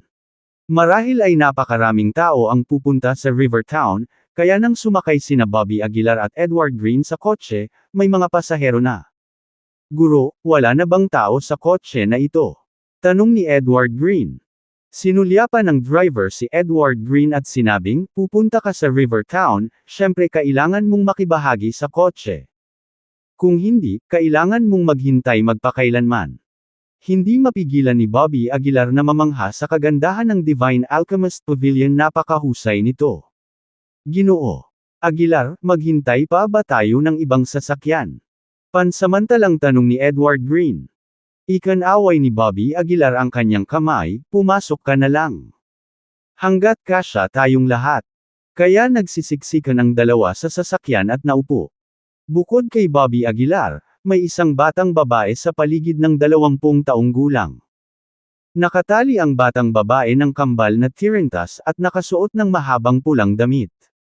May maliit na tato na peach blossom sa kanyang noo, na tila siya ay mula pa noong unang panahon. Hindi madaldal ang dalaga. Pagkasakay nina Bobby Aguilar at Edward Green sa kotse, lumingon siya sa gilid. Tumingin si Edward Green sa babae at nakangiting nagtanong, "Beautiful girl, pupunta ka rin ba sa Divine Alchemist Pavilion?" Hindi umimik o lumingon man lang ang dalaga. Nang makita ito, si Edward Green ay hindi nahiya ngunit mas nasasabik. Pagmamayabang niya, "Kilala mo ba kung sino ito?" Isa siyang elder ng Divine Alchemist Pavilion. Pambihira. Nang marinig ang mga salita ni Edward Green, halos mailuwan ni Bobby Aguilar ang kanyang tubig. Sa wakas ay ibinoling ng dalaga ang mukha sa kanila. Sinulyapan niya si Bobby Aguilar at sinabing, "Walang ganoong kabataang elder sa Divine Alchemist Pavilion." Well, isang prospective elder. Walang hiyang sinabi ni Edward Green. Napakunot ang noo ng dalaga, na nagpapakita ng hindi pagkagusto niya kay Edward Green. Magsabi ng mas kaunti. Medyo walang magawa na sabi ni Bobby Aguilar. Hindi kalayuan ang airport mula sa Divine Alchemist Pavilion, at dumating ang sasakyan malapit sa pavilion pagkatapos ng mahigit 1 oras na pagmamaneho. Ang buong Divine Alchemist Pavilion ay itinayo sa loob ng isang malaking canyon. Ang mga bahay ay itinayo sa pundasyon ng canyon. Ito ang isa sa mga dahilan ng pangalan ng Divine Alchemist Valley. Pagbaba nila ng sasakyan, itinaas ng driver ang isang daliri at sinabing, 1,000. Kumunot ang noo ni Bobby Aguilar, "Bakit ang mahal?" Hindi ito itinago ng driver, tumawa, at sinabing, "Sino sa inyo ang pumunta sa Divine Alchemist Pavilion para magpagamot ay hindi mayaman? Dahil mayaman kayong lahat, syempre, kailangan kong maningil pa. Ikaw." Nagalit si Edward Green, malapit nang makipagtalo, ngunit naputol ito ni Bobby Aguilar na ikanaway ang kanyang kamay, "Sige, magbayad tayo." Bagamat nag-aatubili si Edward Green, tapat niyang binayaran ang driver. Kasunod noon, naglakad silang tatlo patungo sa entrance ng Divine Alchemist Pavilion. Ang tarangkahan ay gawa sa mga likas na malalaking bato, na may malaking pasukan na abala na sa mahabang pila. Sa pasukan, may 2 batang alchemist na namamahala sa pagbabantay. "Beautiful girl, nandito ka ba para magpatingin sa doktor? Sabihin mo sa akin ng patago, kaya kong gamutin ang mga tao." Lumingon si Edward Green na nakangisi sa dalaga. Malamig na sinulyapan ng batang babae si Edward Green at sinabing, "Isang may sapat na gulang, bakit ang daming idle talk?" Namula ang mukha ni Edward Green, bahagyang nahihiya. Hindi napigilan ni Bobby Aguilar na mapabuntong hininga. Ito pa rin ba ang puting buhok na binata na dating sumusunod sa pamilya Hill? Paano naging makapal ang balat niya? Karamihan sa mga taong nakapila sa Divine Alchemist Pavilion ay nandito para magpagamot. Siyempre, paminsan-minsan ay may mga gustong sumali sa Divine Alchemist Pavilion. Ngunit ang mga kinakailangan para sa pagsali sa Divine Alchemist Pavilion ay lubhang malupit, na tinatanggap ang hindi hihigit sa 10 tao bawat taon. Isang binata na gustong sumali sa Divine Alchemist Pavilion ay walang awa na tinanggihan sa harap nila. Makalipas ang halos 2 oras, sa wakas ay turn na ni Bobby Aguilar. Ang 2 batang alchemist ay tumingin kay Bobby Aguilar ngunit hindi umimik, sa halip ay nakatayo doon at nag-uusap ng walang ginagawa. "Kamusta?" Pansamantalang tumawag si Bobby Aguilar. Gayunpaman, ganap na hindi pinansin ng 2 alchemist na ito si Bobby Aguilar. "Kumusta? Narito ako upang makipagkumpetensya para sa isang pwesto bilang isang alchemist sa Divine Alchemist Pavilion," patuloy ni Bobby Aguilar. Sa kasamaang palad, hindi pa rin pinansin ng 2 taong ito si Bobby Aguilar. Sa pagkakataong ito, sinabi ng babae sa likuran niya, "Matanda ka na. Wala ka bang social experience? Medyo naguluhan si Bobby Aguilar, ano ang ibig mong sabihin? Bahagyang ngumuso ang dalaga, sa mundong ito, hindi ka makakarating kung walang pera. Biglang naintindihan ni Bobby Aguilar. Hindi niya inaasahan na ang pagsasanay ng pagbibigay ng mga regalo at pagtanggap ng suhol ay makakaapekto pa sa Divine Alchemist Pavilion. Naglabas si Bobby Aguilar ng 1,000 yuan mula sa kanyang bulsa, iniabot ito sa dalawang alchemist, at sinabing, nandito ako para makipagkumpetensya para sa posisyon ng alchemist. Sinulyapan ng isa sa mga alchemist ang pera sa kamay ni Bobby Aguilar at hindi maiwasang mapangiti. Sa maliit na pera na ito, sinusubukan mo bang humingi ng isang bagay? Bahagyang kumunat ang noo ni Bobby Aguilar, kung gayon, magkano ang gusto mo? Hindi bababa sa 100,000, tama ba? Walang pakialam na sabi ng dalawa. Nang marinig ito, bahagyang nagbago ang mukha ni Bobby Aguilar. 100,000. Hindi ba ito isang pagnanakaw? Yung pumunta dito para magpagamot, alin ang hindi malubha? Ano ang halaga ng 100,000 yuan? Ngumisi ang alchemist. Isang bakas ng sama ng loob ang bumalatay sa mukha ni Bobby Aguilar. Pilit niyang pinigilan ang kanyang galit at sinabing, kunin mo na lang ang 1,000, kung ayaw mo, wala kahit 1,000 ang matitira. Biglang natawa ang dalawang alchemist, you're pretty tough. Fine, ayaw namin, at hindi ka tumutuntong sa gate ng Divine Alchemist Pavilion. Huwag mag-aksaya ng oras. Kung wala kang pera, babayaran kita. Malamig na sabi ng babaeng naka-red dress. Hindi sumagot si Bobby Aguilar. Malamig siyang tumingin sa mga alchemist at sinabing, kilala ko ang matanda mo. Nang marinig ito, sa wakas ay tumingin ang dalawang alchemist kay Bobby Aguilar ng may tamang atensyon, at bakas ng pag-iingat ang sumilay sa kanilang mga mata. Ang dahilan kung bakit sila naging maingat ay dahil narinig nila na ang elder ay nag-imbita ng isang binata sa Medicine God Conference. Ano ang iyong pangalan? Pansamantalang tanong ng isa sa mga alchemist. Bobby Aguilar. Nang marinig ang pangalang ito, bahagyang nagbago ang mukha ng dalawang tao. Nagmamadali nilang binago ang kanilang saloobin at sinabing, si Mr. Aguilar pala. Narinig ka naming binanggit ng matanda. Sorry talaga. Pwede ka nang pumasok. Paano ang pera na ito? Inalog ni Bobby Aguilar ang 1,000 yuan sa kanyang kamay. Ginoo. Aguilar, nagbibiro ka. Kaibigan ka ng matanda. Paano namin kukunin ang pera mo? Tawa ng tawa ang dalawa. Tumango si Bobby Aguilar at hindi na nagsalita pa. Sa oras na ito, ang batang babae sa pulang damit sa likod ni Bobby Aguilar ay nginisyon, isa pang taong gumagamit ng kanilang mga koneksyon. Sumulyap si Bobby Aguilar sa kanya at napaisip. Mukhang mayabang ang babaeng ito sa pulang damit. Sunod-sunod na nakapila ang babaeng naka-red dress. Lumapit siya sa dalawang alchemist at sinabing, nandito rin ako para makipagkumpetensya para sa posisyon ng alchemist. Hindi na hinintay na magsalita ang dalawang alchemist, ibinuko ng dalagang nakapulang damit ang palad. Isang grupo ng berdeng spirit fire ang tumalon sa kanyang palad. Bahagyang tumaas ang kilay ni Bobby Aguilar. Mayroon ba talaga siyang berdeng spirit fire? Hindi katakataka na mayroon siyang ganoong